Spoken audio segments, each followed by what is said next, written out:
tentang berpikir besar. Banyak yang mengira bahwa perbedaan antara pebisnis yang biasa-biasa aja dengan pebisnis yang besar, yang sukses itu hanyalah soal beda jumlah modal kapitalnya saja, atau malah hanya beda keberuntungan saja. Padahal letak perbedaan yang paling menentukan justru berada pada perbedaan filosofinya. Filosofi akan mempengaruhi strategi yang pada akhirnya membentuk tindakan.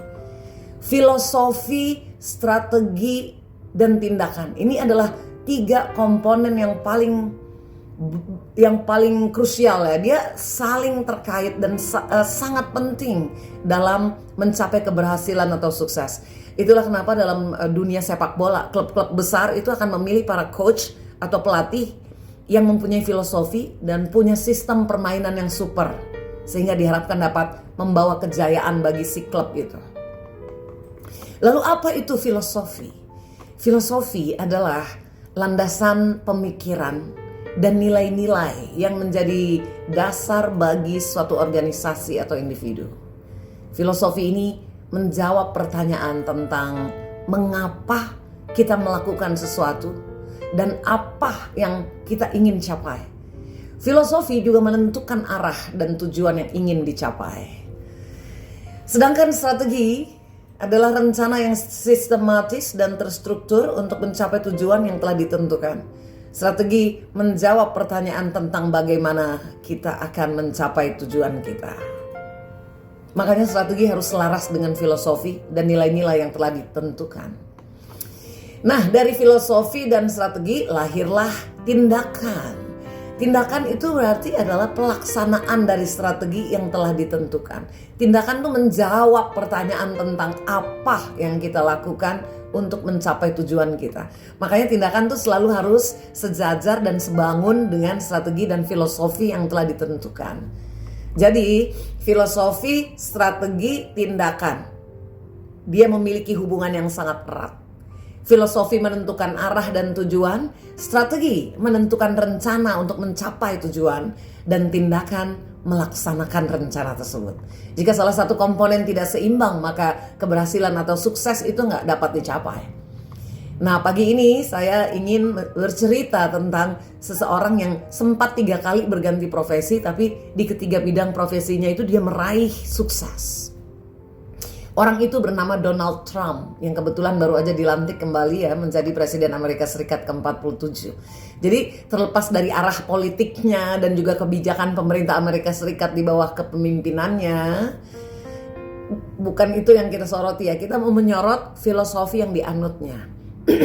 Sehingga mengantar Trump meraih keberhasilan dalam beberapa profesi yang digelutinya. Mulai dari bidang real estate, kemudian menjadi host pembawa acara TV, dan yang terakhir dia menjadi politisi. Dia juga berhasil mencapai puncak. Lalu apa sih filosofinya Donald Trump itu sebenarnya? Pada saat menjadi host acara televisi yang berjudul The Apprentice, Donald Trump tuh pernah ditanya, "What's the most important lesson in business?" Apa pelajaran terpenting dalam bisnis? Dan dia bilang, hanya 4 kata.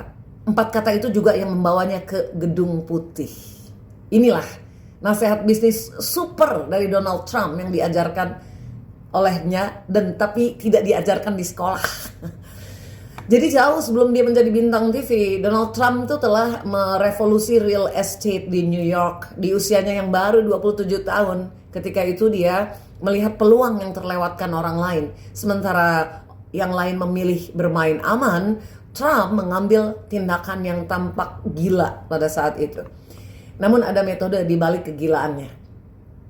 Ada sebuah filosofi yang sederhana namun kuat. Think big, act decisively. Ini sebuah frasa yang mungkin bisa kita artikan berpikir besar, bertindak tegas, tepat. Dalam bahasa Indonesia kata decisively ini dapat diterjemahkan menjadi tegas, tepat, tanpa ragu-ragu gitu ya. Nah, 4 kata inilah yang akan memandu setiap keputusan besar dalam karirnya dia. Mulai dari real estate, hiburan TV, hingga politik. Mari kita urai ya bagaimana Trump menerapkan filosofi ini. Tahun 1979, dia tuh melihat peluang di Fifth Avenue sebuah jalan besar yang sangat ramai di Manhattan, New York City, Amerika Serikat.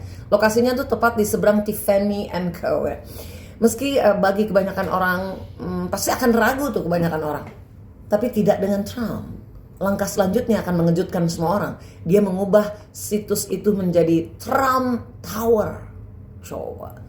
Tinggi 202 meter lebih yang berfungsi campuran antara retail, kantor, dan perumahan. Biaya pembangunan proyek itu sangat besar, namun inilah bagian yang cerdas. Untuk membiayainya, Trump meyakinkan Holiday Inn untuk menjadi mitra 50%. Langkah ini tidak hanya berhasil menyediakan modal, tetapi juga memberikan kredibilitas pada proyek ambisiusnya itu sebagai seorang pengembang muda. Hasilnya, sebuah bangunan yang menjadi identik dengan kemewahan.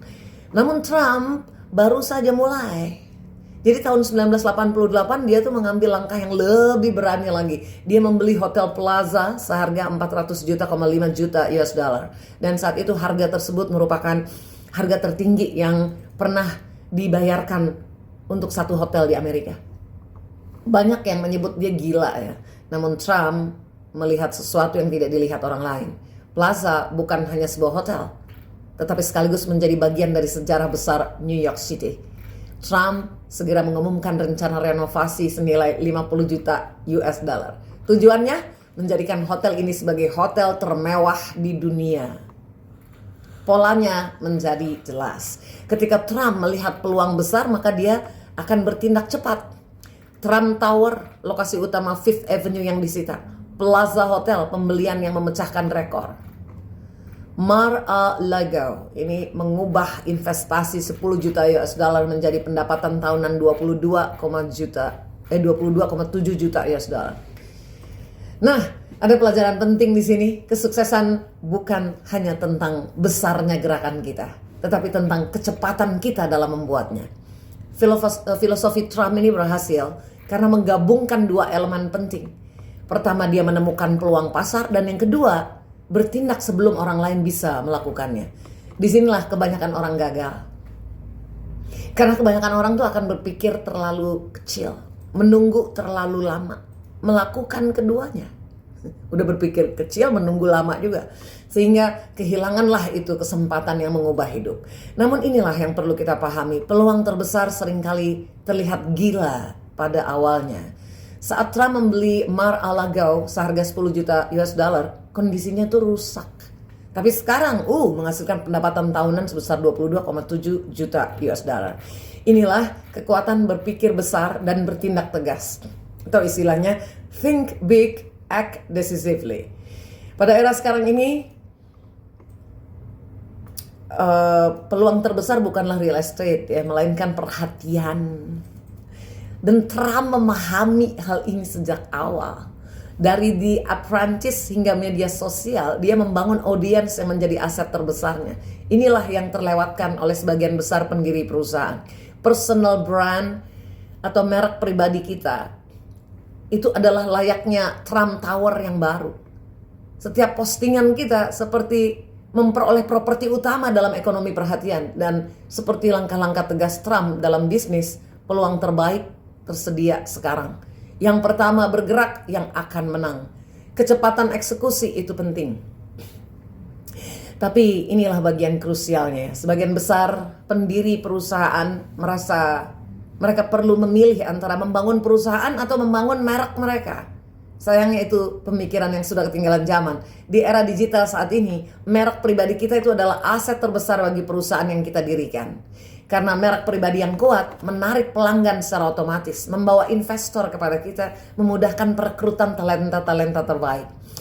Rasanya seperti memiliki Trump Tower yang bekerja untuk kita 24 jam per hari dan 7 hari seminggu.